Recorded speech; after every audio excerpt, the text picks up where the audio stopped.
schools did we partner with? Or how many institutions we partner with?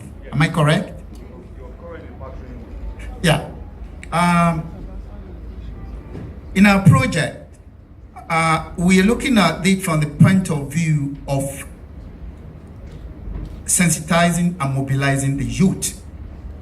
And in Nigeria, when you talk about youth, it has many definitions because we still consider maybe 35-year-old as a youth. And some people might even say if you are 38, you are still youthful. But I won't go into that. But what I want to say to answer your question is that we looked at it from 3 regions because our project has a partnership limit because it was a pilot. We were active in Ogun State, for example, with schools in Ogun State, some technical schools in Ogun State. We were active in Abuja with ITF, where we intervene to target the industrial skills and intervention, which I explained earlier. And again, in Lagos State, the Lagos State government, we were working with them and the schools with the last verb, Lagos State Vocational Educational Board, in some of their schools. But our approach is this. Our approach is to make sure that, because it was a pilot, to make sure that youth in this school realize the fact that it is not theory that brings food to your table. It is not. I'm serious. It's not the English you can speak when you're looking at GDP development and industrialization.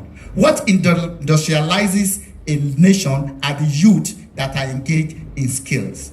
So we targeted improving skill set to drive areas that are needed to bring in industrialization. And it's the manufacturing sector, the construction sector. Imagine the buildings that are rising in Abuja. The contractors, they are complaining that they don't have young people like you to use to drive what everyone wants to drive. You can imagine it's so embarrassing they go to Togo and go all about. So we are not looking at the school per se as a place. We are looking at those youths who are roaming the streets. They have theory. Ask them about procedure or how the computer works. They will tell you, they know it. But most of them have not even seen a drive in the computer before. They tell you, ask them to draw it, they draw it, put materials down, let them pick it. They don't know it because they were not in those companies where these things are made and shown to them. All we do is what we call alternative to practicals in our school. But there is no alternative to practical than the companies. I keep saying this. And another thing, maybe I have to stop here so that I won't. Are we allowed to ask follow-up questions, please? Are we allowed to ask follow-up questions? Organization, they are looking at it, no doubt. Going into what Anne just asked about giving recommendations as to the word of TVET, what do we do?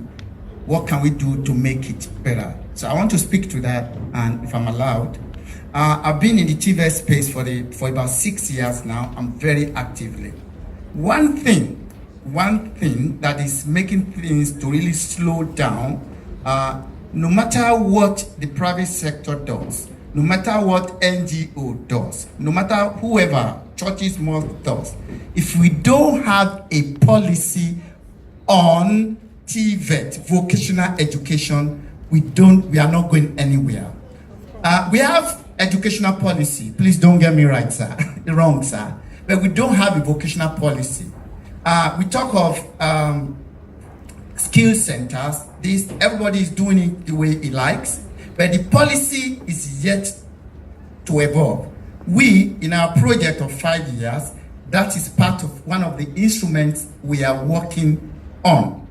And we are going to put this policy in place. I want to tell you in the space of 1-2 years, because we are at an advanced stage, or even 3 years. It might look long, but it's not too long. And we'll be looking together with ITF. We have started it in what we call a permanent working group, which consists of state actors and the private sector actors that are active, even some NGOs that are active in TVET. The Department of Science and Technology is doing something in that area, but they have not been able to evolve something. We are speaking with them. In no distant time, the recommendation of a TVET policy will be the best way to go. Then it will make the young ones start quickly, start fast. At a point in a young man's life, the cognitive senses he has, to develop it at that age, 8 to even 16, 17, is very higher.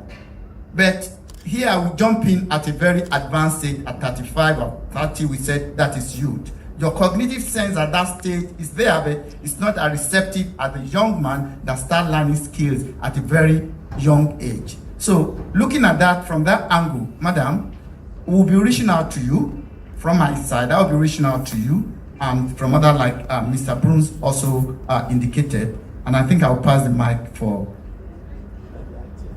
We'll get in touch, madam.